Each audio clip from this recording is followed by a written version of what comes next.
नमस्कार मंडळी, स्वागत आहे तुमचं माझ्या मिनी ब्लॉग मध्ये। आज होती अष्टमी आणि आम्हाला जायचं होतं देवीच्या मंदिरात दर्शनासाठी। मग काय, संध्याकाळचा टायमिंग झाला होता आणि घरात खूप पसारा पडला होता। पटकन एकाकडे आवरायला घेतला। कपडे पण खूप घडी करायचे पडले होते। मग काय, कामांना सुरुवात केली। कारण मंदिरात गेलो आणि तिकडून आल्यावर मग स्वयंपाक करा, मग बाकीचे कामं करा, मग कसं खूप कंटाळा येतो। म्हटलं जोपर्यंत जेवढे आता कामं करता येईल तेवढे करून घेऊ, मग थोडंसं तिकडून आल्यावर निवांत होईल। तोपर्यंत इकडे मिस्टरांना सांगितलं की आज चहा तुम्ही ठेवा, कारण रोज आपणच चहा ठेवायचं तर आपल्यालाही कंटाळा येतो आणि जर कोणी आयता चहा दिला तर किती बरं वाटतं ना। तसंच मला आज काही वाटत होतं। मस्त गरमागरम चहा पिला ना थोडीशी तरतरी येते। मग काय, नंतर बाकीच्या कामांना सुरुवात केली।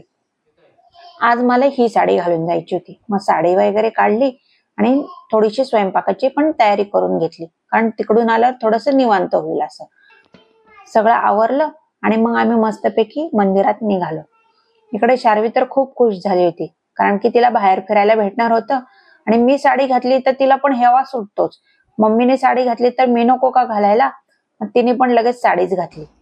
मस्तपैकी आम्ही मंदिरात वगैरे निघालो आणि खूप छान वाटत होतं। मंदिराच्या इथे पोहोचलो आणि आता नवरात्र आहे त्यामुळे खूप मंदिर छान सजवलं होतं। सगळीकडे लाइटिंग वगैरे खूप छान आणि प्रसन्न वाटत होतं आणि पावसाचं पण वातावरण होतं आणि पाऊस पण खूप पडला होता। मंदिराच्या आतमध्ये एंट्री केली तर खूप छान वाटत होतं। मस्त तिथे भजन वगैरे चालू होतं। देवीची ओटी वगैरे घेतली आणि छानपैकी दर्शन घेतलं आणि थोड्या वेळ मंदिरातच बसलो। थोडंसं नामस्मरण वगैरे केलं आणि शार्वी पण खूप छान एन्जॉय करत होती।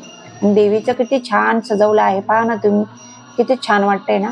आणि इकडे जास्त करून शांतादुर्गा देवीचं खूप करतात गोव्याला, आणि इकडे या देवीचेच मंदिरं खूप आहे। मग दर्शन वगैरे झालं आणि छोटेसे फोटो वगैरे काढले आम्ही आणि मग काय, घरी आलो। घरी आल्यानंतर मग आपलं काय, स्वयंपाकाचीच तयारी करा आणि नंतर बाकीच्या कामांना सुरुवात करा। घरी आल्यावर दांड्या पण पाहायला जायचा विचार होता, आता बघूया काय होतं ते। तिकडून आल्यावर मग स्वयंपाक वगैरे केला आणि मग शार्वीला जेवायला वगैरे दिलं। पण तिचं जेवण कमी आणि लॅपटॉप मध्येच लक्ष जास्त। जेवण वगैरे झालं, मिस्टर म्हणाले चल आपण गरबा पाहायला जाऊ, पण माझा काही मूड नव्हता, मग काय कॅन्सल केलं। चला भेटूया, बाय।